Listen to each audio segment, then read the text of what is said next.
Okay. मैंने slums में जाके बच्चों को ड्राइंग और आर्ट के बारे में सिखाना, पढ़ाना, उनको अवेयर करना चालू किया था व्हेन आई वाज इन सूरत। सबसे पहला हर्डल तो फैमिली से ही आता है कि ड्राइंग में क्या ही करना है। आप अपने घर में कम से कम एक हैंडमेड पेंटिंग रखिए ही रखिए। इसके पीछे रीज़न बहुत बड़ा है और इस तरह से इस जर्नी में बस आगे बढ़ते गए और आज अब इस मुकाम पे है कि हम आपके सामने बैठे हैं यस, यहाँ पे इस यस, यस। पॉडकास्ट में। Yes ma'am, yes ma'am.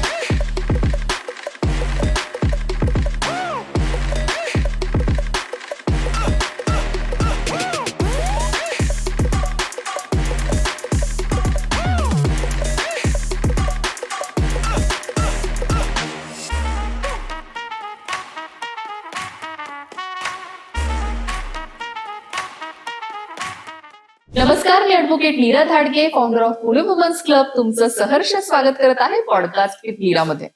कला क्षेत्रातली लोक आली ना की मला खूपच भन्नाट वाटायला लागतं. आज इथे आपल्या बरोबर वेगवेगळ्या क्षेत्रातली डान्स किंवा शास्त्रीय संगीत, संगीत, नाटक या क्षेत्रामधली लोक तर आतापर्यंत येऊन गेलेलीच आहेत. आज आपल्या बरोबर आहेत एक पेंटर, एक अशी व्यक्ती जी तिची कला एका कॅनव्हासवर उतरवते. अशा आज आपल्या बरोबर आहेत दीपाली मैडम. बहुत अच्छा लग रहा है आपको यहाँ पे देख के एंड बहुत उत्सुक है हम लोग आपकी जर्नी सुनने के लिए. प्लीज हमारे ऑडियंस को आपका इंट्रोडक्शन दे दीजिए. नमस्ते, मेरा नाम है Deepali. Yes. Basically I am from Surat, Gujarat. That's why I am not much in Marathi language, so Yes, I hope yes. everyone can understand No that. problem, ma'am. Okay, so I am a self-taught artist. अगर आप पूछे कि आपने art कहाँ से सीखा है, आपने ड्राइंग कहाँ से सीखा है या फिर आपने पेंटिंग बनाना कहाँ से सीखा है, तो मैं कहूँगी कि मैंने किसी से नहीं सीखा है. Yes. It's my self-taught journey to be a hobby artist to a professional artist. Okay, so by degree I am a web designer and web developer. But मुझे नहीं लगता था कि मैं उसमें कुछ भी कर पाऊंगी क्योंकि बचपन से मुझे ड्राइंग का और आर्ट का बहुत शौक था. I am very creative Okay. और इमेजिनेशंस को एक पेपर पे लेके आना या कैनवस पे लेके आना मुझे लगता था कि मैं शायद इसीलिए बनी हूँ. इसलिए मैंने बिना कुछ सोचे समझे अपने पैशन को ही अपना प्रोफेशन बना लिया. हाँ, नो डाउट मुझे उसमें बहुत स्ट्रगल करना पड़ा क्योंकि जनरली सब कहते थे कि ड्राइंग करके तू क्या ही कर लेगी या पेंटिंग करके तू क्या ही कर लेगी, इससे तो कैसे इनकम जनरेट कर पाएगी. तो इस तरह का बहुत कुछ स्ट्रगल मैंने फेस किया. बट उन सब स्ट्रगल्स को साइड पे रख के मैंने अपने ऊपर और अपने कॉन्फिडेंस के ऊपर पूरा भरोसा किया कि नहीं, आई कैन डू दैट. अगर मुझे अपनी लाइफ में या मेरे करियर में कुछ करना है तो मुझे तो आर्टिस्ट ही बनना है. Yes. और इस तरह से मेरी आर्टिस्टिक जर्नी चालू हुई. Okay. It's been 18 years now. Oh, I am wow. In this art field. Okay. मैंने स्लम्स में जाके बच्चों को ड्राइंग और आर्ट के बारे में सिखाना, पढ़ाना, उनको अवेयर करना चालू किया था when I was in Surat. Yes. Then I got married in Pune, Maharashtra. फिर यहाँ आके स्टेप बाय स्टेप मैंने वापस से अपनी जो स्टक हो गई जर्नी थी उसको स्टार्ट किया. देन द कोविड केम, वापस से थोड़ा स्टक हो गए. Yes, तो कोविड yes. के बाद वापस बूस्ट किया खुद को. Yes. कुछ सीखा, Okay. कुछ सिखाया और इस तरह से इस जर्नी में बस आगे बढ़ते गए और आज अब इस मुकाम पे है कि हम आपके सामने बैठे हैं यहाँ पे इस पॉडकास्ट में. Yes ma'am, yes ma'am. Painting ऐसी चीज है जिसमें हम लोग खुद को खो देते हैं. बिल्कुल. What do you feel about it? Yes, it's correct. जब मैं भी पेंटिंग करने बैठती हूँ तो मुझे भी नहीं ये पता चलता कि कितना टाइम हो गया है. Yes. मैं 10 बजे बैठती हूँ and suddenly I just look at the clock, अरे बाप रे, ये तो 5 बज गए हैं. It happens many time.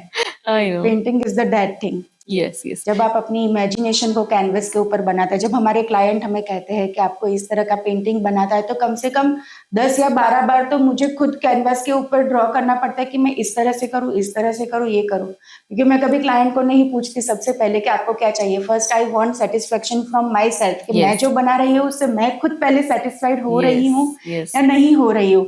अगर मैं सेटिस्फाइड हूँ तो 110% my client is also satisfied with my work. Yes, yes, yes. कभी ऐसी कुछ ये आपको आई है क्या रिक्वेस्ट या ऐसा ऐसा पेंटिंग बनाइए? और बिल्कुल बिल्कुल. Every time when I work for offices and home decor तो मुझे इस तरह के रिक्वेस्ट आते हैं. I am Okay. Specialized in vastu paintings. Okay. Okay, तो जब भी घर का कोई वास्तु साइट करता है या रिनोवेट करता है या उनको अपने घर के लिए ऐसा कुछ यूनिक और हैंडमेड चाहिए होता है, ये भी बात मैं यहाँ पे बताना चाहूंगी कि आप अपने घर में कम से कम एक हैंडमेड पेंटिंग रखिए ही रखिए. इसके पीछे रीजन बहुत बड़ा है हम्म। जो शायद किसी को पता हो या ना हो, but I want to tell them कि जब एक आर्टिस्ट अपने हाथ से कोई पेंटिंग बना रहा है, चाहे आप वास्तुशास्त्र के रिलेटेड मेरे पास या किसी भी आर्टिस्ट के पास पेंटिंग बना रहे हैं, for example it a 7 horses painting जो ऑफिस में हम देखते ही देखते Yes, हैं, बिकॉज वो yes. हमारा जो बिजनेस का जर्नी वगैरह होता है उसको बूस्ट करता है। इसके पीछे बहुत बड़ा लॉजिक है। Yes. Someday we will discuss about that also, Yes. that how Vastu paintings work, but now we have limitation of the time. Yes. तो तब हम हमारा जो इमेजिनेशन होता है, हमारा जो पॉजिटिविटी होता है, हम उस पूरी एनर्जी से वो एक आर्टवर्क रेडी करते हैं। तो उस आर्टवर्क के अंदर हमारा पूरा एनर्जी और पॉजिटिविटी मिक्स हो जाता है। और Okay. तब जब आप वो पेंटिंग या वो हैंडमेड पर्टिकुलर आर्टवर्क अपनी एक स्पेसिफिक प्लेस पे उसको सजाते हैं, तो आपको खुद को डिफरेंस दिखना चालू होता है कि किस तरह से उस पर्टिकुलर एरिया में पॉजिटिविटी स्प्रेड हो रही है, एनर्जी स्प्रेड हो रही है। Oh wow. This is the thing. यहीं पे कट हो जाता है कि AI doesn't work for that, handmade artist definitely work for that. Yes, yes, definitely. सबसे बड़ा पेंटिंग आपने कौन सा बनाया है? अभी अभी ज्यादा डिटेल में उस बारे में दे नहीं पाऊंगी because of some protocols, but अभी कुछ टाइम पहले ही मैंने एक 5 फीट का पोर्ट्रेट बनाया है। Oh wow. It's hyper realistic portrait. Okay. और जिनके लिए मैंने वो पोर्ट्रेट बनाया वो भी बहुत अच्छी पोस्ट पे है और बहुत फेमस है। Due to that things Yes. मैं ज्यादा उस प्रोटोकॉल को ब्रेक नहीं कर पाऊंगी। Yes. बट यस, वो काम करते वक्त भी मैं बहुत एक्साइटेड थी क्योंकि जिस पोस्ट पे वो पर्टिकुलर पर्सन है, मुझे खुद एक्साइटेड इस बात की थी कि अरे मैं कहाँ पहुंच गई हूँ। आज मैं इतने बड़े बड़े लोगों के लिए पोर्ट्रेट बना रही हूँ। Yes, yes, yes. एक आर्टिस्ट जो रहता है उसको क्या क्या हर्डल्स इस पे आते हैं? बहुत हर्डल्स आते हैं। सबसे पहला हर्डल तो फैमिली से ही आता है कि ड्राइंग में क्या ही करना है।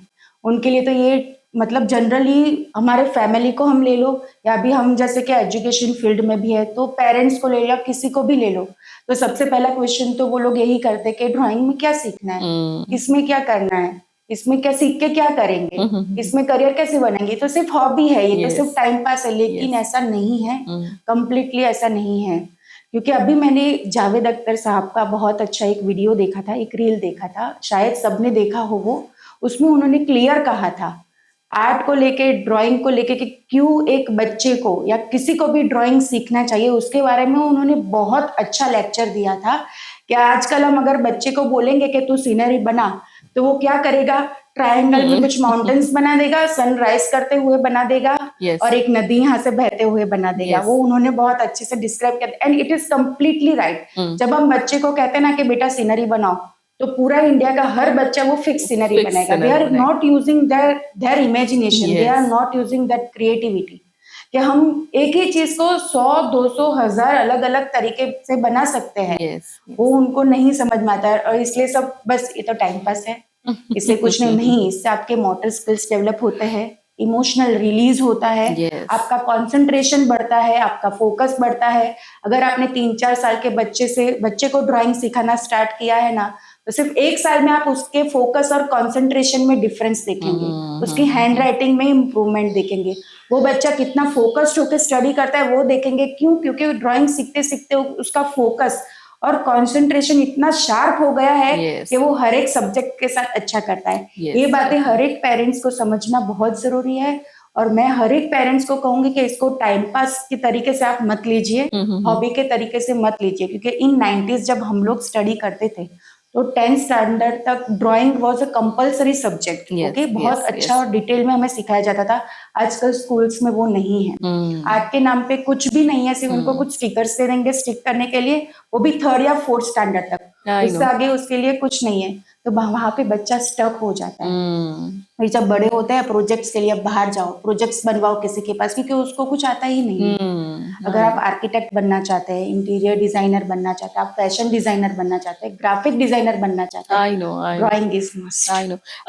इस फील्ड में ना रहते हुए भी बहुत बार हम लोग को आर्ट यूज करना पड़ता है। आजकल इतना वास्ट हो गया है, सभी चीजों में हम लोगों को आर्ट, अगर आर्टिस्टिक वे से हम लोग अगर वो चीजें ना करें तो वो चीजें बोरिंग हो जाती है। बोरिंग हो जाती तो है। वो That is the कहीं ना thing. कहीं पे यहाँ पे रिलेट करता है। अगर आपके बच्चे को भी इंटीरियर डिजाइनर बनना है, फैशन डिजाइन, मैं तो कहूँ ग्राफिक डिजाइनिंग भी उनको करना है या एआई आर्ट भी बनाना है, तो उसको ड्राइंग आना चाहिए। Yes, अगर वो एक रफ स्केच पे अपनी इमेजिनेशन से ड्राइंग नहीं बना सकता, तो वो और कुछ कैसे कर क्या ही पाएगा? बीतेगा, वो या। आर्किटेक्ट है तो वो बिल्डिंग के लिए कुछ इमेजिन कैसे कर पाएगा जब उसके पास कुछ इमेजिनेशन या क्रिएटिविटी ही नहीं है। यस तो वो बूस्ट होती है बच्चों में, yes yes yes, definitely. Confident होते हैं बच्चे उस चीज से कि नहीं मैंने कुछ बनाया और मैंने बहुत बढ़िया बनाया, उनके अंदर सेल्फ कॉन्फिडेंस गेन होता है। यस तो मेरे पास जब छोटे छोटे बच्चे आते हैं पढ़ने के लिए, 3 साल के, 2.5 साल के, वहां से लगे कि 12, 13, 15 साल तक के बच्चे आते हैं, तो मैं यही देखती हूँ। इवन मैं आपको एक बहुत अच्छा इंसिडेंट यहाँ पे बताना चाहूंगी। अभी 26 जनवरी को एक ड्राइंग कंपटीशन था, वहाँ ऐसा जज मुझे उन्होंने बुलाया था। तो वहाँ पे कम से कम 20-25 बच्चे बैठे थे, उनमें से 6-7 बच्चे ऐसे थे they are not able to draw our Indian flag. वो देख के मुझे इतना बुरा लगा कि वो 12-13 साल का बच्चा एक इंडियन फ्लैग नहीं ड्रॉ कर पा रहा है। उसको पता है कि वो कैसा दिखता है, उसमें ऑरेंज कलर होता है, उसमें ग्रीन कलर होता है, व्हाइट, उसको सब पता है, but is not able to draw that. अगर वो सिंपल एक इंडियन फ्लैग नहीं ड्रॉ कर पाता तो आप सोचे कि उसकी इमेजिनेशन और क्रिएटिविटी कहाँ होगी। मुझे वो देख के उस टाइम पे बहुत बुरा लगा कि लोग इस चीज को इम्पोर्टेंस नहीं दे रहे हैं, बट यहाँ पे बहुत बैकवर्ड जा रही है चीजें। That is the thing. Yes. One last question, आपका न्यू वेंचर आ रहा है, Yes, उसके बारे में हम लोग बताइए। ओके, सो फ्रॉम 2026 मैं अपना एक न्यू वेंचर स्टार्ट कर रही हूँ। इट इज अ कला धमाका। Okay, in that Kala Dhamaka we are introducing DIY art kits. Okay, so in DIY art kits में छोटे बच्चे से लगा के अभी 3 non toxic colours and everything we are using in that. In detail I will share everything with you. Okay. In art kits में there are many 10 to 12 type different art is included in that. Okay. और ये art kits हम बहुत जल्दी launch कर रहे हैं in social media and in local market also. Okay, we are working on bootstrapping on that. Nice nice ma'am, बहुत बहुत आपको शुभकामनाएं इस काम के लिए, और आप ये ऐसे ही आर्ट फैलाते रहिए। हमें बहुत अच्छा लगेगा आपके आर्ट वर्क हम लोग कुछ दिखने के लिए मिले। एंड डेफिनेटली हमारी ऑडियंस को हम लोग ये कहना चाहेंगे, प्लीज उनके इंस्टाग्राम पेज, यूट्यूब पेज पे जाइए, लाइक कीजिए, बहुत ही अच्छा काम मैम कर रहे हैं। Thank you so much ma'am for coming today. Thank you.